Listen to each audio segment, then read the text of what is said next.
열왕기상 18장 17절에서 19절 말씀입니다. 열왕기상 18장 17절에서 19절 구약성경 548면입니다. 제가 분석해 드리도록 하겠습니다. 엘리야를 볼 때 야합이 그에게 이르되 이스라엘을 괴롭게 하는 자여 너냐? 그가 대답하되 내가 이스라엘을 괴롭게 한 것이 아니라 당신과 당신의 아버지 집이 괴롭게 하였으니 이는 여호와의 명령을 어겼고 당신이 바알들을 따랐음이라. 그런즉 사람을 보내 온 이스라엘과 이세벨의 상에서 먹는 바알의 선지자 450명과 아세라의 선지자 400명을 갈멜산으로 모아 내게로 나오게 하소서. 아멘. 사랑하는 성도님들, 내일이 어떤 날인지 혹시 아십니까? 10월의 마지막 날이고, 독일에서는 10월의 마지막 날은 반드시 이 날을 지키는 특별한 게 있습니다. 그게 무엇일까요? 우리가 지난 주일날 이미 제 힌트를 드렸죠? 종교개혁일로 항상 지킵니다. 그래서 10월의 마지막은 종교개혁일이기 때문에 제가 오늘은 종교개혁에 관한 얘기를 좀 나눠볼까 합니다. 종교개혁으로 인해서 일어난 아주 큰 변화 중에 하나, 어쩌면 가장 큰 변화라고 말할 수 있는 것은 바로 개신교가 생겼다고 하는 것입니다. 개신교는 영어로 하면 프로테스탄트가 될 것입니다. 그 말은 저항하다, 항의하다 라는 뜻인데 왜 이런 말이 생겼을까요? 그거는 아주 오래된 역사적인 근원을 가지고 있습니다. 역사적인 사건인데, 처음에 이제 우리가 종교개혁을 언제 시작한다고 합니까? 루터가 1517년에 95개 조통방문을 붙이면서 시작이 됐다고 하죠. 그렇게 하면서 이제 센세이션을 일으키고 루터가 이제 많은 영향력을 얻기 시작하니까 카톨릭 쪽에서는 저거 가문 내버려 두면 안 되겠다 해서 웜스라는 곳에서 이제 제국의회를 해요. 쉽게 말해서 우리나라에 이제 막 국회 같은 거 여는 거예요. 그래서 이제 거기 이제 교황도 오고 황제도 오고 많은 사람들이 모여서 루터한테 너 지금까지 이야기하고 철회해, 아니면 너 큰일 날 거다 협박하지만 루터는 나는 철회할 수 없습니다 라고 딱 이렇게 버티니까 이제 교황과 황제는 파면과 파문장을 날려버려요.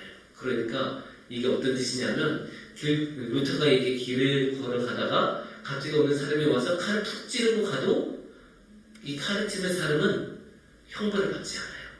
그러니까 이 루터라는 사람은 파면과 파문을 당했기 때문에 더 이상 그 사회로부터 어떠한 법적인 보호도 받을 수 없는 사람이 되는 거예요. 너무 어마어마한 조치 아닙니까? 이게 너무 심하니까 황제도 이건 좀 너무했다 싶었는지 이 칼 오세라는 황제인데 당시에 그 사람이 이거를 결정하기는 했지만 이거를 집행은 안 해요. 집행이 유엔인생이죠. 그래서 보류를 해요. 그래서 몇 년간 보류를 하다가 이 슈파이어라는 독일의 작은 도시에서 보입니다. 사진 한번 보여주시면 좋겠는데, 이게 그 슈파이어에 있는 그 교회인데 게데시니스 교회라고 해서 추모교회라고 이야기할 수도 있고 기업교회라고도 할 수 있는데, 여기서 이제 그 의회를 했대요. 또 한 번 이제 회의를 이렇게 모인 거죠. 우리도 이제 1년에 끝날 때쯤 11월쯤이 되면 우리는 총회 열지 않습니까? 총회 여는 것처럼 이 사람들도 이제 총회를 연 거예요. 이게 1529년의 일이었는데, 이때 칼 오세 황제는 지난번에 했었던 이야기를 뒤집어요. 뒤집어서 어떤 결정을 내리냐면, 아무리 생각해도 그 집행해야겠어. 그래서 몽스회에서 내렸던 그 루터에 대한 파문장을 실행시키기로, 집행하기로 결정하고, 또한 지금까지 이제 종교개혁이 쭉 이제 일어나서 막 열심히 활동했을 거 아니에요? 앞으로 종교개혁 활동 금지, 이것까지도 결의를 내려버립니다. 근데 생각해 보시죠. 종교개혁이 시작이 된 게 1517년이라고 하고 웜스 회의만 해도 1521년이었거든요. 그리고 지금 이 슈파이어의 회의는 1529년입니다. 그러니까 웜스 회의까지로 치면 최소한 8년, 그보다 앞선 종교개혁이 시작했던 1517년도라는 최소 12년 동안 사람들이 이 종교개혁하고 관련돼서 활동을 하는 거예요. 거기 적극적인 가담자도 있을 거고, 루터한테 밥도 사준 사람도 있을 거고, 지켜준 사람도 있었고, 같이 성경 필사한 사람들도 있을 거고, 많은 사람들이 활동했을 거 아닙니까? 근데 그런 사람들한테 갑자기 너 하지마! 이러니까 그 사람들은 드는 입장에서 얼마나 황당하겠어요. 어느 날 하루 아침에 하지 말라고 했는데 내가 지금까지 이렇게 열심히 해왔던 거, 멀쩡히 해왔던 거 하지 말라고 하니까 이 사람들은 너무나 황당하니까. 그러니까 이 사람들이 그 말을 듣자마자 아니 어떻게 그럴 수 있습니까? 말도 안 됩니다! 이렇게 항의하기 시작하는 거예요. 우리도 국회에서 옛날에, 지금 국회 선진화법 때문에 그런 일은 별로 안 일어나지만 옛날에 막 국회에서 막 싸우고 소리 지르고 막 그런 거 옛날에 막 욕만 하는 데서 키우던 거 있었죠? 그런 일 많이 있었잖아요. 그런 것처럼 거기서도 그 슈파이어에 있었던 의회에서도 그렇게 사람들이 일어나서 어떻게 갈 수 있습니까? 하고 항의하기 시작했던 거예요.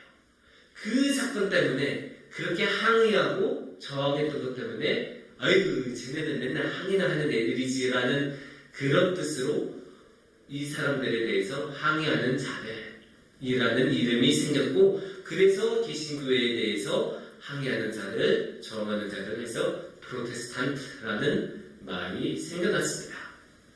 근데 여기서 한 가지 재밌는 게 있어요.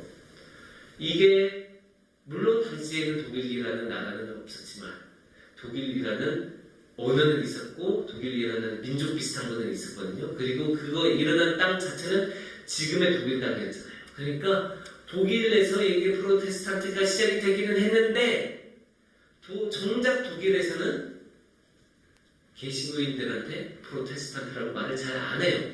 물론 프로테스탄트라고 하면 개신교라고는 알아듣기는 하는데 잘 입에 달라붙는 말은 아니에요.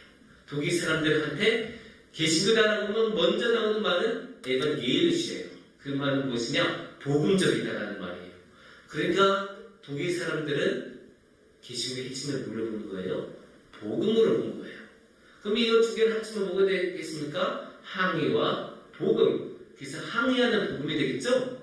근데 이게 조금 이상하게 여겨질 수 있어요. 항의하고 복음이 같이 가나? 어울릴 수 있나? 어색하게 여겨질 수 있어요. 왜냐? 우리는 비폭력적인 예수님에 너무 익숙하고 예수님은 항상 그래 다 내어줘 이렇게 말씀하시는 분이 아니셨습니까? 특히 우리가 유명한 마태복음 5장 39절의 말씀이 있습니다. 이 39절 말씀을 보면 이렇게 말씀하십니다. 나는 너에게 이르노니 악한 자를 대적하지 말라. 누구든지 내 오른뺨을 치거든 왼편도 돌려대녀라고 말씀하셨죠. 이 정도로까지 다 내어주고, 아니 사람이 자기가 얻을만한데 갑자기 얻을만한데 가만히 있는 사람이 사실 어딨어요. 당연히 화도 나오고 보복하고 싶은 마음도 생기고 당연히 그런 법인데 예수님은 그런 거 하지 말라고 하셨던 분이잖아요. 이렇게 다 내어주라고 하셨던 분인데 이런 분 앞에서 항의하는 부분이라고 하니까 이게 굉장히 어색하게 느껴질 수 있습니다. 하지만 우리가 성경을 자세하게 계속 읽다 보면, 깊이 있게 읽다 보면 이렇게 항의하는 부분이라는 게 나름 굉장히 깊은 성경적인 근거를 가지고 있다는 것을 알 수 있습니다. 그래서 이 성경적인 근거를 찾기 위해서 우리 개신교의 뿌리와 본질을 한번 찾아보기 위해서 오늘은 우리의 말씀을, 오늘 우리에게 주신 말씀을 통해 이에 관한 생각을 조금 더 해보도록 하겠습니다. 오늘의 말씀의 이야기는 누가 주인공이겠습니까? 엘리야입니다. 엘리야가 주인공이고 엘리야의 대적자로는 아합 왕이 있습니다. 그래서 이 이야기는 아합 왕 시대의 이야기입니다. 아합 왕은 어떤 왕이었을까요? 북이스라엘 시대의 왕이었고 사실 정치적으로 굉장히 유능했어요. 그래서 그때 영토도 괜찮았고 안에 이제 그 나라 살림도 괜찮았고 막 그래서 그렇게 되면 어떻게 해요? 그 주위의 나라들, 이웃 나라들이 좋은 관계를 계속 유지하고 있을 거 아니에요? 북이스라엘하고 힘 있는 나라니까 밑보여서 좋은 게 하나도 없는 것 아니겠습니까? 그래서 정략 결혼도 많이 하고 국제 결혼도 많이 합니다. 그 중에 하나가 이세벨 왕비였어요. 이세벨 왕비는 어디 출신이었을까요? 시돈 출신입니다. 이게 항상 성경에서 세트로 나오는 게 두로하고 시돈이에요. 이게 이스라엘이 이쯤에 있었으면 조금 더 위에 북쪽에 페니키아 지방이라고 부르는 동네에 있었던 도시국가입니다. 두로와 시돈이에서 굉장하게 무역비 잘 발달이 되었던 그런 도시국가예요. 그리고 성경에서 좋게 많은 경우가 거의 없는 도시국가예요. 왜냐? 이 두로하고 시돈에서 뭐가 많이 왔을까요? 이방 종교가 많이 왔어요. 이방 종교 우상 숭배가 엄청 많이 들어왔어요. 특히 바알 그리고 아세라.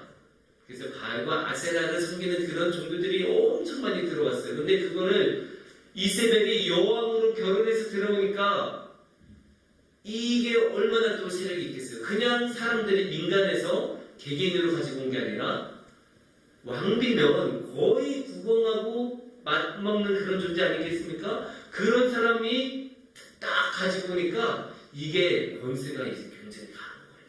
그래서 안 그래도 하나님을 잘 안 믿던 이 북이스라엘의 이 바알 종교와 아세라 종교가 엄청 퍼지기 시작한 거예요. 그렇게 우상 숭배를 하기 시작하니까 시작은 아니죠. 더 열심히 하기 시작하니까 하나님 입장에서 가슴이 터지고 기분이 안 좋으셨을 거 아닙니까? 그래서 거기에 대한 벌로 하나님께서는 북이스라엘에 3년 동안 비를 내리는 것을 금지하셨습니다. 그래서 3년의 가뭄이 생기는 거 얼마나 심했겠어요? 농사도 잘 안 되고, 농사가 잘 안 되면 생산력이 떨어지고, 그러면 먹을 게 없어지고, 그러니까 다들 너무나 힘들었을 것 아닙니까? 그런 상황이에요. 그런 상황에서 엘리야하고 아합왕이 만납니다. 근데 엘리야는 그냥 예언자 중에 한 명이 아니었어요. 성경에서 엘리야는 예언자의 대표예요. 가장 유명한 사람이라고. 그래서 신약 성경에서도 항상 율법하는 모세, 예언자는 엘리야라고 말할 정도로 예언자는 위대한 엘리야는 위대한 예언자였습니다. 그래서 아합도 이 엘리야가 특별하다는 걸 알아요. 하지만 특별하다는 건 알지만 존중하지는 않아요. 그걸 어디서 볼 수 있냐? 17절 말씀을 보면 알 수 있습니다.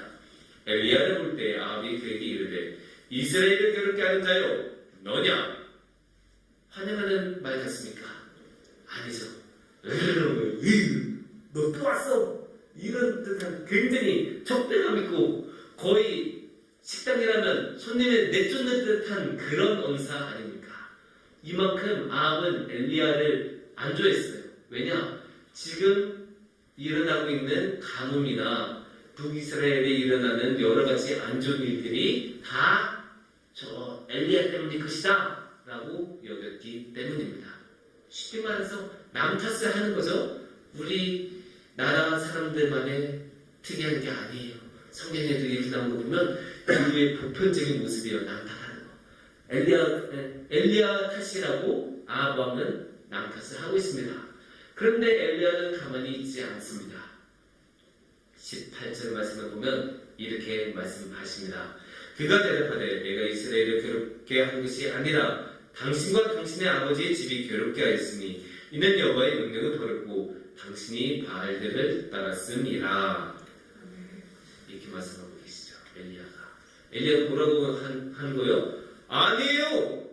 나 때문에 이스라엘이 있는 건 아닙니다. 당신 때문에 당신하고 당신의 집이 그렇게 하나님을 제대로 안 믿으니까 이 상황이 이렇게 된 거 아니에요. 남 탓하지 마세요. 제 잘못 아니에요. 당신 잘못입니다. 이렇게 말을 하고 있는 거예요. 이게 뭐예요? 내가 한 거 아니에요. 내 탓으로 돌리지 마세요. 이게 무엇입니까? 결국 항의하는 것 아닙니까? 여기서 우리는 항의하는 모습을 정확하게 볼 수 있어요. 항의. 누가 부당하게 말했을 때, 부당한 대우를 했을 때, 그거 아니다. 왜 그러냐? 내 잘못 아니다. 당신은 정당하게 행동해라. 그거 요구하는 모습을 우리는 엘리야에게서 지금 볼 수 있습니다. 근데 이게 참 엘리야가 대단한 게 아합은 누구예요? 국왕이에요. 왕이에요. 왕은 뭐가 있습니까? 권력이 있고 군사력이 있지 않습니까? 마음만 먹으면 지금 당장이라도 엘리야를 체포시킬 수 있고 체포해서 처형시킬 수도 있는 권한이 이 아합 왕에게는 있어요. 권한까지는 안 해도 그 많은 권력은 있는 사람이에요. 그런 사람 앞에 자신의 목숨을 해할 수 있는 사람 앞에서도 엘리야는 당당하게 말해요. 아니에요. 내가 아니에요. 당신입니다. 그렇게 항의하는 모습, 이 당당한 모습, 이게 우리가 본받아야 하는 모습이에요. 사실 우리는 우리보다 윗사람들한테, 사장님이나 그런 사람들한테 이렇게 그 사람이 잘못했을 때 이런 말을 하기가 굉장히 어렵죠? 하지만 엘리야는 그런 거 개의치 않잖아요. 이게 굉장한 거예요. 잘못된 거라면 상대가 누구이든지 상관이 없이 말하고 항의하시는 것. 이게 성경에서 보여주는 엘리야가 보여주는 항의하는 모습입니다. 하지만 여기서 우리가 중요한 거 하나를 알아야 돼요. 아무거나 가지고 항의하면 안 됩니다. 내용이 중요한 거. 항의의 내용. 왜 항의하냐? 그냥 덮어놓고 항의하면 그거는 진상에 불과합니다. 그렇다면 우리는 진상이 되면 안 되잖아요. 그러면 우리는 어떻게 하면 신앙적으로 항의할 수 있을까? 18절 말씀을 다시 보시면 이렇게 말씀하고 있죠. 여호와의 명령을 버렸고 당신이 바알들을 따랐습니다. 이렇게 지적을 하고 있죠. 엘리야는 정확하게 지적해요. 아합왕의 잘못이 무엇이었는지. 근데 여기서 중요한 건 잘못을 지적한 게 아니라 그 잘못이 신앙에 관한 잘못이라는 거예요. 하나님에 관한 잘못. 하나님과의 관계에서 하나님을 잘 믿고 하나님을 잘 따르고 하나님의 말씀을 잘 지키고 살아가야 되는 게 우리의 당연한 임무이고 왕이라면 더욱더 그래야 하는데 왕이 그런 의무를 따르지 않고 누구를 따랐다? 바알. 저 가증스러운 우상을 숭배하고 있으니까 지금 이런 일이 일어나는 것입니다. 엘리야는 그렇게 항의하고 있는 거예요. 그러니까 여기서 중요한 게 뭐예요? 엘리야는 정말로 중요한 것, 하나님에 관한 것으로만 항의한 거예요. 그냥 여기서 중요한 게 자신의 명예였겠어요? 자신이 그런 남 탓에 대한 동통이 있으신 게 지금 억울해서 그런 거였겠어요? 아니에요. 하나님이 지금 모욕당하고 있으니까 거기에 대해서 견디지 못해서 항의하는 거예요. 이게 복음의 모습이에요. 하나님의 이름이 짓밟혔을 때, 하나님의 이름에 모욕당했을 때 그거 그러지 마시라고, 잘못된 거라고 항의하는 것. 이게 복음의 모습이고, 복음이 무엇입니까? 하나님이 진정한 주님이시고 예수 그리스도가 우리의 유일하신 구원주라는 것을 말하는 게 복음 아닙니까? 근데 그 복음을 이런 식으로 우상 숭배를 하면 당연히 짓밟히고 모욕당하게 되니까 참을 수 없던 엘리야는 나서서 무엇을 했습니까? 항의를 했습니다. 여기서 그런데 엘리야가 정말 대단한 것은 이걸로 끝나는 게 아니라는 거예요. 왕하고 싸우고 왕한테 항의하는 것만 해도 대단한 건데 여기서 한 걸음 더 나아갑니다. 19절 말씀을 보시면 그런즉 사람을 보내 온 이스라엘과 이세벨의 성에서 먹는 바알의 선지자 450명과 아세라의 선지자 400명을 갈멜산으로 모아 내게로 나오게 하소서. 이렇게 엘리야는 말씀하셨죠. 그러니까 이세벨이 데리고 온, 이세벨의 상에서 같이 먹는 사람들이 있는데 이세벨의 사람들, 이세벨이 데리고 온 사람들이라는 건 아니에요. 이세벨이 데리고 온 바알과 아세라 선지자들 450명과 400명을 내 앞으로 데리고 와라. 갈멜산으로 모이자. 그렇게 이야기해요. 아니 뭐 모여서 그냥 밥이나 먹겠습니까? 아니죠. 모여서 그냥 토론회 하겠습니까? 아니에요. 정말로 누가 하느님인지 한번 제대로 결판을 내보자. 나는 너네가 진짜 신이라고 말하는 그 바알하고 아세라 도저히 못 참아주겠다. 이제 나는 하나님의 이름으로 나서서 너네하고 진정으로 대결하기를 원하니까 누가 진정한 하나님인지 가려보자. 그 이후에 그 역사적인 대결이, 그 어마어마한 이 바알과 아세라 선지자들과의 대결이 나오지 않습니까? 그런데 이 말씀이 정말로 대단한 게, 이 엘리의 모습이 너무나 대단한 게 방금 전에 말씀드린 것처럼 왕하고 싸운 것만으로도 대단한 거예요. 하지만 그것으로 그치지 않고 정말로 문제의 근원 중의 근원, 이 바알과 아세라의 우상 숭배를 만들어내는 거기에 대한 신학이나 예배 풍조나 그런 문화 풍습이나 그 모든 것을 만들어내는 근원, 바알 선지자들과 아세라 선지자들을 직접 대면하고 싸워서 그들에게 항의해서 진정한 하나님을 가려내자라고 하는 거예요. 그러니까 그냥 항의한 게 아니라 그냥 한번 말하고 끝난 게 아니라 정말로 진정으로 문제의 근원 중에 근원까지 파고들어서 싸우겠다는 거예요. 그것도 상대방이 한 명이든 100명이든 850명이든 상관이 없어요. 그 상대가 누구든 간에 그 사람이 하나님을 가로막는 자라면 나는 항의하고 저항하고 싸울 것이다. 무엇을 위해서? 복음을 위해서. 그 모습을 엘리야도 보여주고 그 모습을 루터도 보여줬어요. 하느님이 아니고 다른 것으로, 다른 이상한 잡다한 것으로만 계속 이야기를 하니까 아니야, 나는 오직 성경과 이성으로 말하는 것으로만, 그것으로 나를 설득시키지 못하면 나는 절대로 내 말을 철회할 수 없다. 나는 다르게 할 수 없으니 알아서 해라. 하나님 나를 도와주시옵소서. 이렇게 루터는 말했거든요. 아무리 이 세상을 지배하고 있던 중세 사회를 지탱하고 있던 가장 큰 힘, 교황과 황제가 자신을 죽이고 자신의 목숨을 위협해도 상관이 없어요. 왜냐? 자신한테는 복음이 더 중요하니까.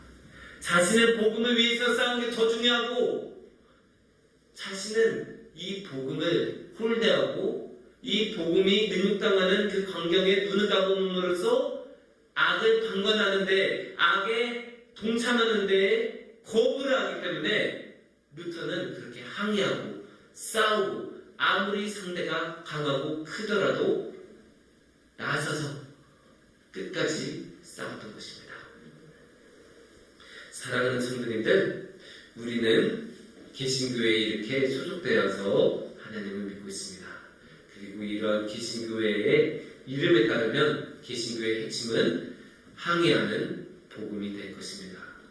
이 항의는 오로지 복음을 위하여, 하나님을 위하여 하는 항의입니다. 물론 그렇게 항의하는 것이 고된 일일 때도 있고, 차마 그거를 위한 용기가 나지 않을 때도 있고, 너무나 힘든 일일 때도 많습니다. 하지만 그것이 악으로 행하지 않는 유일한 길이기 때문에, 그것이 하나님께서 기뻐하시는 길이기 때문에 우리는 그 길을 시작할 수 있는 것이고, 우리가 그 길을 걸어갈 때 그 십자가를 지시면서 그 모든 불의에 맞서 싸우시던 예수님과 함께 할 수 있는 그 복을 우리 모두 누릴 것입니다. 함께 기도하겠습니다.